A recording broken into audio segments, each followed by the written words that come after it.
Oke, bismillahirrahmanirrahim. Assalamualaikum warahmatullahi wabarakatuh. Halo semuanya, salam sejahtera untuk kita semua. Nah, pada episode kali ini kita akan berdiskusi nih, kita akan sharing terkait dengan dokumen-dokumen yang ada di ekspor impor. Kemarin episode yang sebelumnya kita sudah membahas tentang pengantar nih ya, perdagangan internasional kayak gimana, terus habis itu capaiannya nanti sampai mana kalau kita itu tergabung dalam kegiatan ekspor impor. Nah, sekarang kita harus tahu nih, dokumennya apa saja yang dibutuhin. Jangan-jangan nanti kita udah sok-sokan nih, otodidak aja, daftar kah, terus habis itu, apa namanya, sok-sok langsung aja pengen ekspor ataupun pengen impor, tapi kurang tahu apa yang seharusnya dibutuhkan. Nah, nanti teman-teman merasa perlu banyak informasi yang ditambahkan, silakan komentar ataupun melewati sosmed yang lainnya. Sebelumnya saya share screen terlebih dahulu. Nah, eee, di sini ada dokumen-dokumen ekspor impor.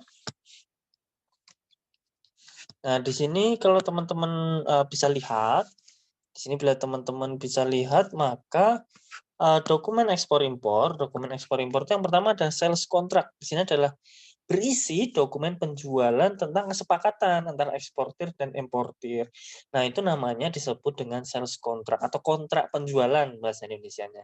Seperti yang kita ketahui, tidak hanya di dalam negeri saja ya, ternyata di antar luar negeri pun ada namanya kontrak penjualan. Jadi harus benar-benar resmi ya, karena kaitannya nanti misalnya, hanya berdasarkan asas kepercayaan mungkin, itu nanti bisa melanggar banyak administrasi atau bahkan bisa dibilang, mohon maaf, penyelundupan dan lain sebagainya. Karena dengan adanya kontrak, setidaknya bila nantinya ada, salah satu pihak yang merasa dirugikan, itu bisa mengajukan tuntutan dengan jelas karena kontraknya ada. Jadi jangan sampai teman-teman, bila nanti menjadi praktisi di perusahaan ekspor impor itu luput ya terkait dengan kontrak penjualan. Dan yang pasti isi dari kontrak penjualan ini sudah sesuai dengan peraturan perundang-undangan yang terbaru, bukan yang menurut teman-teman itu yang paling benar, bukan, tapi harus yang terbaru sesuai dengan kebijakan kementerian terkait. Nah, selanjutnya ada letter of credit. Nah, di sini adalah perjanjian tertulis dari issuing bank ya, dari issuing bank, bank yang menerbitkan perjanjian tersebut. Nah, itu diberikan kepada beneficiary. Itu atau bisa disebut eksportir ya, atas permintaannya dan sesuai dengan instruksi dari aplikan untuk melakukan pembayaran. Aplikan ini adalah importirnya atau penerimanya dengan cara membayar, mengaksep atau menegosiasi vessel sampai jumlah tertentu yang ditetapkan. Nah, nanti bila saya ada kekeliruan ya terkait istilah-istilah yang saya sampaikan, bisa teman-teman koreksi. Terus selanjutnya ada yang ketiga adalah pemberitahuan ekspor barang atau PB. Dokumen pabean yang digunakan untuk memberitahukan pelaksanaan ekspor barang. Jadi kalau teman-teman melaksanakan ekspor barang itu jelas ini ya harus ada dokumen yang melampirkan bahwa barang ini sedang dikirim ke luar. Jadi nggak setelah beberapa dokumen terbit dinaikkan ke dalam pengiriman biasanya lewat kapal ya, terus udah gitu. Tapi masih ada dokumen pabean yang memberitahukan di mana bahwa barang ini sedang dilakukan proses ekspor atau dikirim ke luar negeri. Nah, ada klasifikasi dokumen dalam ekspor impor. Yang pertama adalah dokumen penting terbagi menjadi 3 seperti yang bisa teman-teman lihat. Yang kedua adalah dokumen tambahan atau dokumen ekstra yang mendukung dari dokumen-dokumen penting.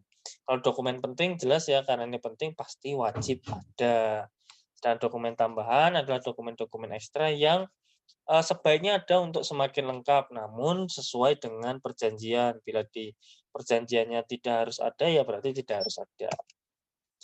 Nah, yang pertama dokumen pentingnya adalah billing of lading, yaitu tanda terima barang yang telah dimuat di dalam kapal laut. Nah, merupakan dokumen of title yang berarti sebagai bukti atas kepemilikan barang. Siapa saja pihak-pihak yang tercantum dalam BL? Yang pertama adalah shipper atau pemilik kapal. Nah, dan juga pengirim letter of credit atau beneficiary seperti saya bilang tadi yaitu eksportir. Terus selain itu ada di sini penjelasan tambahannya terkait dengan pihak-pihak yang tercantum dalam PL. Ada konsigni, konsigni adalah pihak penerima barang, ada carrier yaitu perusahaan pelayaran yang berhubungan dengan perusahaan tersebut terkait dengan ini ya, terkait dengan transportasi, terkait dengan pelayaran transportasi pengiriman ya, ekspor barang tersebut. Terus ada notify party, dalam hal ini ditetapkan siapa saja yang terdapat di dalam letter of credit. Nah, ada fungsinya ya, pasti kalau ditentukan itu ada fungsinya.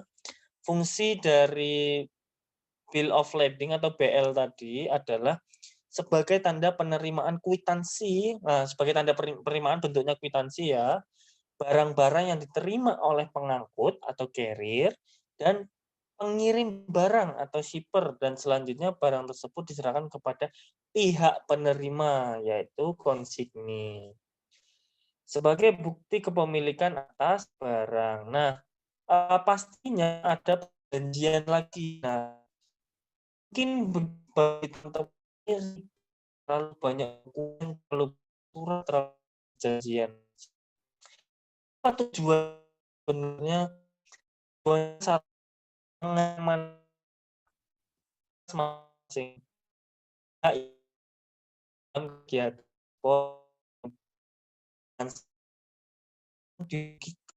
itu lagi ada tapi sudah sangat baik dan sangat diatur ketelitiannya supaya apa? Supaya kegiatan ekspor dan impor ini aman terjaga. Itu hanya saja perlu memang teman-teman ketahui terkait dengan aturan yang berlaku. Terus selanjutnya ada jenis-jenis BL. Yang pertama ada receive for shipment bill of lading. Di sini adalah jenis bill of lading yang dikeluarkan untuk barang-barang yang akan dimuat ke atas kapal. Nah, itu namanya receive for shipment. Penerimaan barang untuk dikapalkan, nah, untuk dilayarkan. Nah. Terus yang kedua ada shipment on board, bill of lading. Nah, jadi di sini adalah jenis BL yang dikeluarkan untuk barang-barang yang sudah dimuat di atas kapal.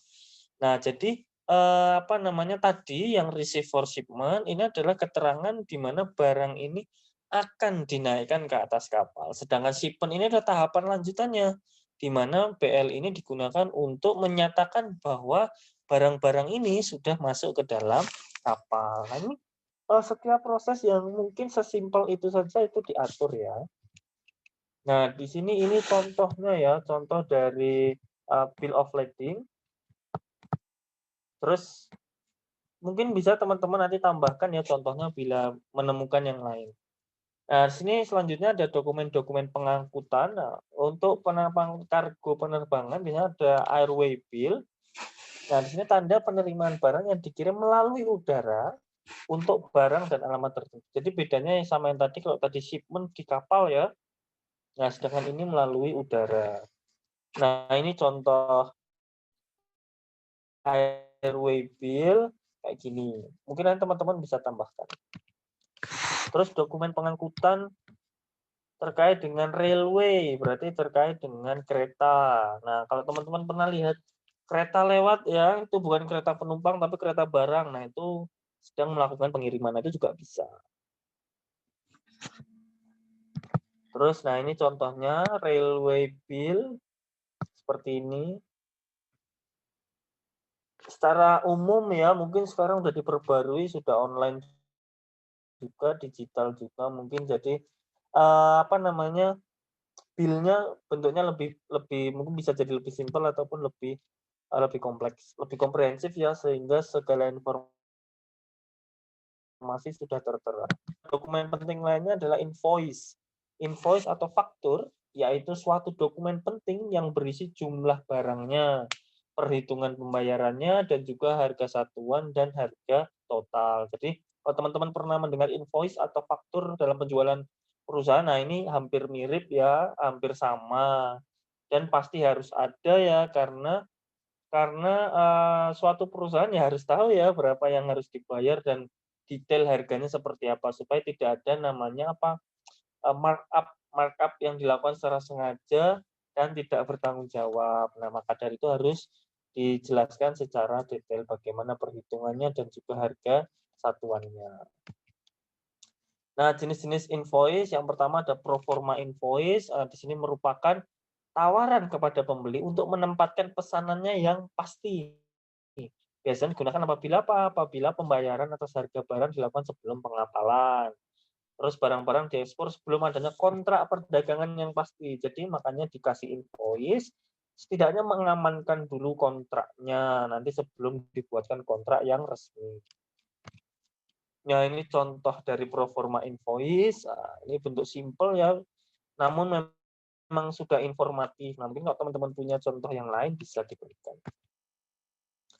Terus yang selanjutnya ada commercial invoice, merupakan nota perincian tentang jenis barang, harga barang, dan keterangan-keterangan lain yang dibuat oleh eksportir dan ditujukan oleh importir. Nah, jadi ditujukan kepada importir, jadi di sini yang membuat itu adalah eksportirnya kepada importir supaya lebih aman. Jadi dibuatkan dulu invoice, namun disebutnya dengan commercial invoice. Jadi ini yang langsung ya dari perusahaan ke perusahaan, baik itu sebagai pembeli yang bentuknya perusahaan ataupun perorangan. Nah, ini bentuk dari commercial invoice. Nah, di sini ada keterangan bayaran siapa, terus dari mana pembuatnya pun siapa, ini kan PT Hasil Alam Barokah di Semarang, gitu ya. Nah, nanti kalau teman-teman punya contoh yang lain bisa di-share. Terus yang ketiga ada consular invoice, yaitu invoice yang dikeluarkan oleh instansi-instansi resmi, yakni kedutaan dan konsulat. Fungsi consular invoice antara untuk memeriksa harga jual barang dibandingkan dengan harga pasar. Nah, ini sesuai enggak? Biasanya mungkin ada kemungkinan terjadi bahwa kecurangan itu ya, kecurangan antar negara gini. Nah, itu kan pasti sangat sangat berbahaya ya, sangat berbahaya. Maka dari itu muncullah peraturan untuk dibuatkan invoice oleh konsular supaya dapat memeriksa harga jual bila dibandingkan dengan harga pasar sekarang. Jangan sampai tertipu. Nah, ini bentuknya dari konsular invoice. Jadi istilahnya masing-masing ya, ada yang istilahnya pakai eksportir, importir, ada yang benefisian, ada yang aplikan, terus cuma pada sama ya, siapa yang jadi importir, siapa yang jadi eksportir gitu. Nah, sedangkan untuk dokumen asuransi itu ada insurance policy ya, insurance policy di mana bukti kontrak asuransi barang-barang yang akan diangkut dengan kapal atas nama si tertanggung bayar premi.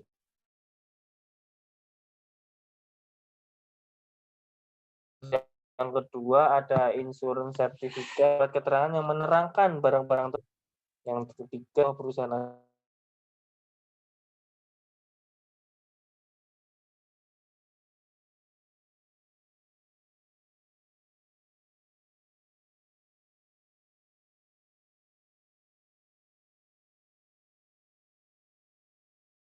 asuransi dan atas order bank atau bankers clause. Terus yang kedua atas nama pembawa. Nah, ini contohnya certificate of insurance. Kayak gini bentuknya nih, 20 juta dolar.